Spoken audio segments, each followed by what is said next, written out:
नमस्कार, मैं हूं आकर्षण उपल और इस समय आप ये सीधी और बड़ी खबर देख रहे हैं IBN 24 पर। कैसे करनाल के अंदर एक एक कर भ्रष्टाचार में संलिप्त जो मगरमच्छ हैं वो पकड़े जा रहे हैं, लेकिन आम जनता को राहत नहीं मिल रही। आम जनता ये कह रही है कि भैया अभी तो विकेट सारे उड़े नहीं है। मामले में जो ट्विस्ट आना शुरू हुआ है वो ट्विस्ट पूरे तरीके से अभी आया नहीं है, क्योंकि बहुत सारे जो बागड़ बिल्ले हैं वो अभी कहीं ना कहीं विजिलेंस के रडार से बचे हुए हैं। ऐसी भी खबर है कि विजिलेंस जांच के दौरान ऐसे कई लोगों के ऊपर नजर रख रही है, कई लोगों की लोकेशन ट्रैक की जा रही है, कई लोगों के फोन सर्विलेंस के ऊपर लगाए गए हैं, जिन लोगों का भी डीटीपी विक्रम कुमार के साथ कुछ भी लेना देना है। मेरी आप सभी लोगों से अपील, जो भी लोग इस वीडियो को देख रहे हैं इसे साथ के साथ जरूर शेयर करें। आज का बड़ा अपडेट यह है कि आज करनाल कोर्ट में विजिलेंस ने तहसीलदार राजबख्श को यानी कि हाजिर किया था और साथ ही साथ जो डीटीपी विक्रम सिंह है उन्हें भी पेश किया था कोर्ट में, जहां पर विजिलेंस ने 10 दिन का रिमांड मांगा था, क्योंकि विजिलेंस को ऐसी उम्मीद लग रही है कि अभी ऐसे बहुत सारे लोग हैं जिनके नाम सामने आ सकते हैं, सामने आने चाहिए, जिनमें कुछ नेता भी हैं, कुछ अधिकारी भी हैं। लेकिन कोर्ट ने यानी यहां पर 10-10 दिन के रिमांड की जगह जो डीटीपी विक्रम कुमार हैं उनको रिमांड दिया है 3 दिन का। करनाल के जो तहसीलदार हैं राजबख्श अरोड़ा, अभी तक के तहसीलदार हैं क्योंकि उनके सस्पेंशन के अभी तक ऑर्डर नहीं आए, उनका जो रिमांड है वो दिया है 1 दिन का। अब सवाल यह है कि 1 दिन और 3 दिन की क्या कहानी है, इस बात को समझने के लिए हमारे साथ कांग्रेस के नेता और वरिष्ठ अधिवक्ता, मैं आपको बता दूं कि जो वीरेंद्र सिंह राठौर हैं वो कांग्रेस के राष्ट्रीय सचिव होने के साथ साथ सीनियर एडवोकेट भी हैं, वो इस समय हमारे साथ हमारे ऑफिस में मौजूद हैं। राठौर साहब, ये मामला आप बड़े नज़दीक से देख रहे हैं, जितना मीडिया की नज़र इस मामले के ऊपर है उतनी नज़र आपने भी बनाई हुई है। आप लगातार मामले के अंदर नए नए खुलासे कर रहे हैं। जो आज कोर्ट के अंदर हुआ है, लोगों में चर्चा का विषय है कि 10-10 दिन का रिमांड मांगा गया था, लेकिन 1 दिन का रिमांड दिया गया राजबख्श अरोड़ा जो कि तहसीलदार है, और 3 दिन का रिमांड डीटीपी विक्रम का मिला है। मैं एज ए एडवोकेट आपसे समझना चाहता हूं, आप इस पर क्या राय रखते हैं? जो ये रिमांड दिया गया, ये इतना डिफरेंस क्यों है? क्या डीटीपी से ज़्यादा रिकवरी की उम्मीद है, डीटीपी से ज़्यादा खुलासों की उम्मीद है, और जो तहसीलदार राजबख्श अरोड़ा है उनका कोई खास रोल नज़र नहीं आ रहा? देखिए, मैंने आज सुबह भी कहा और बड़ा क्लोजली हम मॉनिटर कर रहे हैं कि किस प्रकार से प्रोसिक्यूशन जो है, विजिलेंस जो है वो अपने केस को प्रस्तुत कर रही है कोर्ट के सामने जी। आज एक मायूसी का ज़रूर वातावरण बना जब कोर्ट को ये पता लगा। पहले तो शाम तक इसके डिसीजन को रोका गया, 5 बजे इस फैसले को सुनाया गया। वो भी एक समझ से परे वाली बात थी कि क्यों 5 बजे तक वेट किया गया। एनी हाउ, जुडिशियल डिसीजन है, वी रिस्पेक्ट जुडिशियल डिसीजंस। पर 1 दिन का पुलिस रिमांड दिया। हालांकि मुझे उम्मीद थी कि जिस प्रकार से, और शहर के लोगों को भी उम्मीद थी, और ख़ास तौर की लीगल फ्रेटर्निटी जो पिछले कई वर्षों से तहसीलदार की एक्टिविटीज़ को बड़ी क्लोजली मॉनिटर कर रही थी, और एक आम चर्चा कि तहसीलदार कहाँ उठते हैं, कहाँ बैठते हैं, किन अफसरों के साथ बैठते हैं, किसके साथ होटल में जाते हैं, ये तमाम चीज़ें जो हैं वो कहीं ना कहीं चर्चा का विषय शहर के अंदर रही हैं पिछले काफ़ी समय से।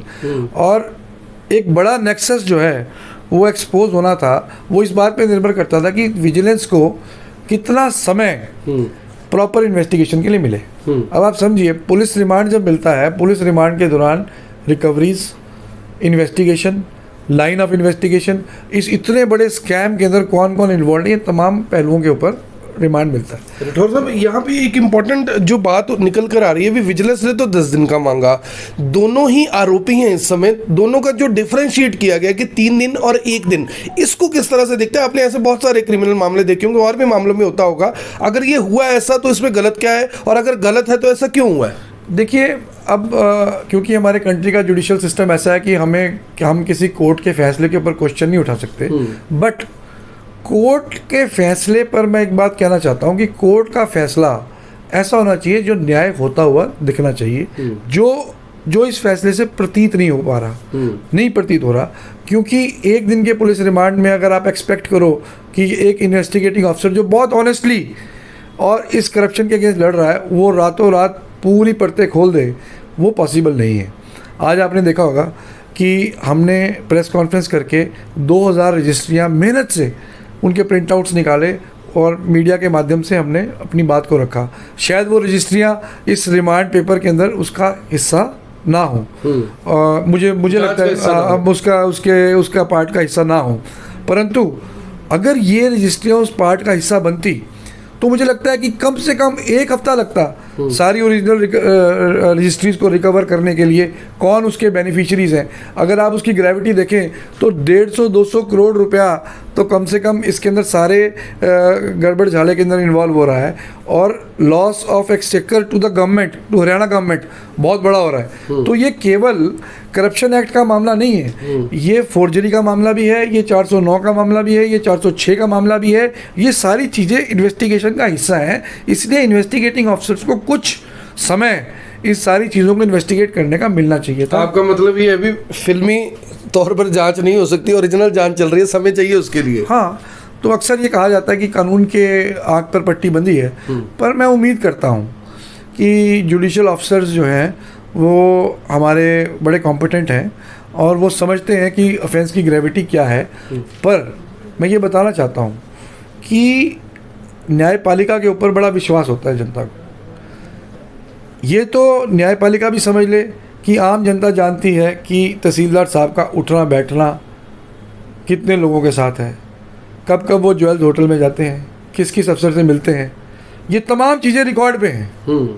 ये तमाम चीज़ें रिकॉर्ड पे हैं। और कहीं ना कहीं ऐसा प्रतीत होता है कि अगर न्यायपालिका थोड़ा सा भी स्पेस इन्वेस्टिगेटिंग ऑफिसर्स को नहीं देती तो कहीं ना कहीं ये केस बिल्कुल 14 लाख रुपए की रिकवरी जो ऑलरेडी हो चुकी है उसी के ऊपर फिनिश हो जाएगा और सारे लोग जो इसके अंदर संलिप्त हैं उनको साफ निकल करके भागने का मौका मिलेगा। ये इस बात पे निर्भर करता है कि जुडिशल ऑफिसर जो इलाका मजिस्ट्रेट है वो इन लोगों को मौका देना चाह रहे हैं कि इस सारे इन्वेस्टिगेशन को लॉजिकल कंक्लूजन की तरफ ले जाना चाह रहे हैं। तो इस बात पे निर्भर करता है कि कल कितने दिन का पुलिस रिमांड होता है। बड़ी मैं अगर कहूँ कि इसको चालाकी कहूँ, चतुराई करूँ, इंटेलिजेंसी कहूँ कि आपने बहुत चीज़ों की तरफ इशारा किया है।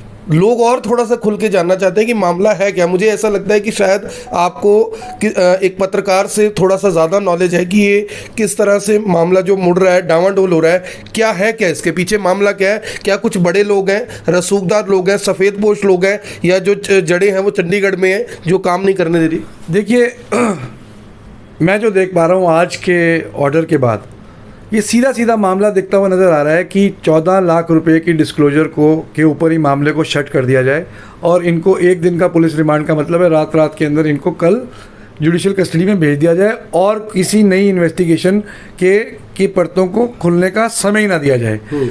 तो और कौन सी नई परतें खुलेंगी? नई परतें खुलेंगी सफ़ेद पोश लोग, रसूखदार लोग, कौन थे, पॉलिटिकल लोग भी, चाहे वो किसी भी दल के हैं, इरिस्पेक्टिव ऑफ पार्टी लाइंस, कौन थे, उनको बचाने का भी प्रयास होगा।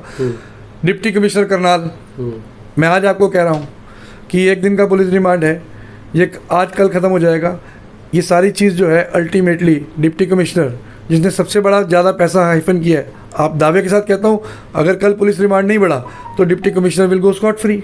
तो ये तमाम चीज़ें जुडिशरी को, इन सारे एंगल्स को मुझे उम्मीद है कि वो देखेंगे। और विजिलेंस को भी मैं कहूँगा कि वो निश्चित रूप से उन्हें चाहिए कि वो दोबारा से पुलिस रिमांड की एप्लीकेशन लगाएं और प्रेस करें और कन्विंस करें कोर्ट को कि ये एक ओपन एंड शट केस नहीं है 14 लाख का। क्या सरकारी वकील इतने कॉम्पिटेंट नहीं है, या ये डिपेंड जज के ऊपर करता है कि कोई कितना भी कन्विंस कर ले, वो जज के ऊपर डिपेंड करता है कि वो क्या करना चाहते हैं? देखिए, ऐसा कुछ होता है। देखिए उपल जी, सिस्टम है,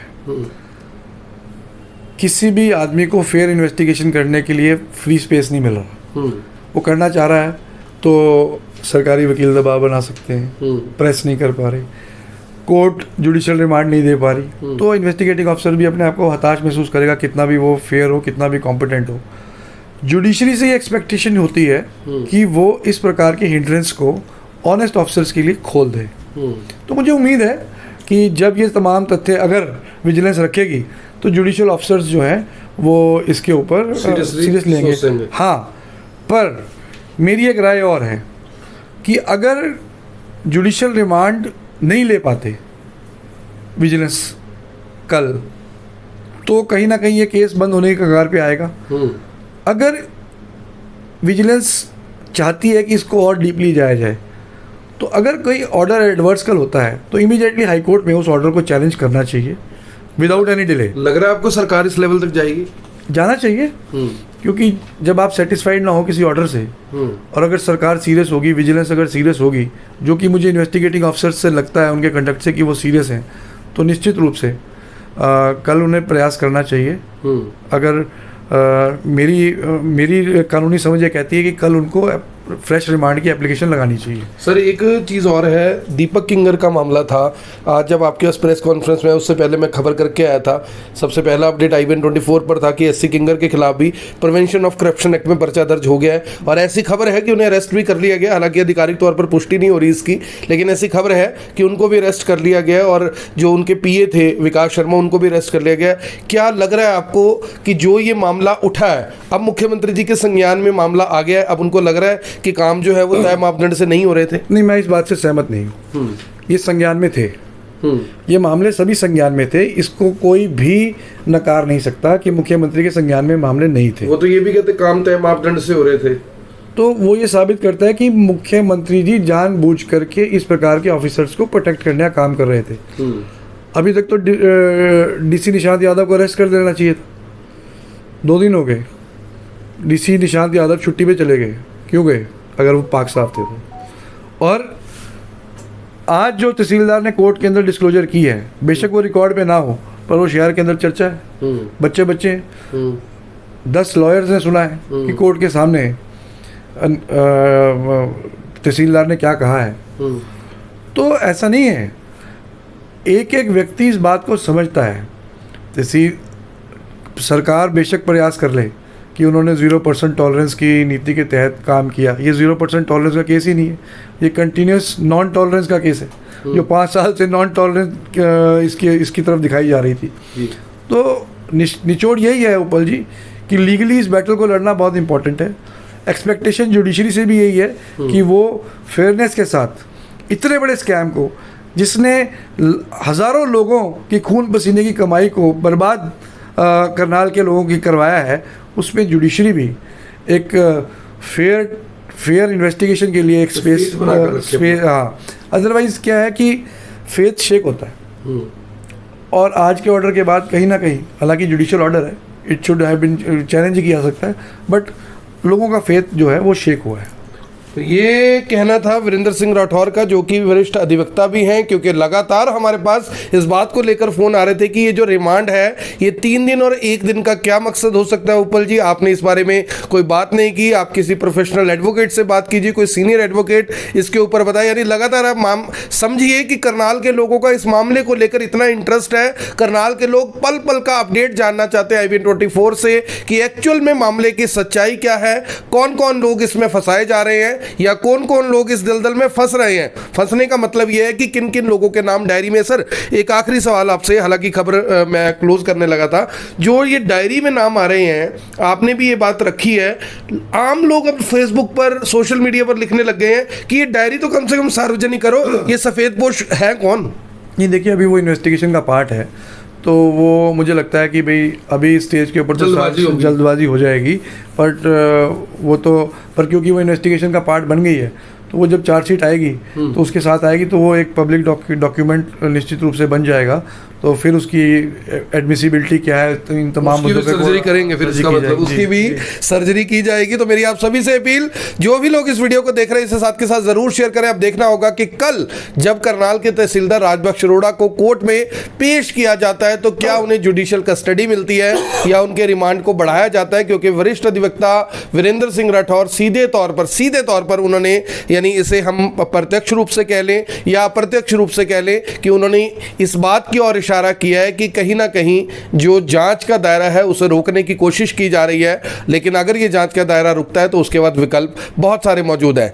आप सभी से अपील, इस वीडियो को देखें भी, इसे शेयर भी करें। आप देख रहे हैं IBN 24, मैं हूं आकर्षण उपल करनाल से, आप सभी के साथ लाइव। धन्यवाद। अब यहां तक आ ही गए हैं तो हमारे चैनल को सब्सक्राइब जरूर करें और नीचे दिए गए बेल आइकन को जरूर दबाएं, ताकि हर खबर सबसे पहले पहुंचे आप तक।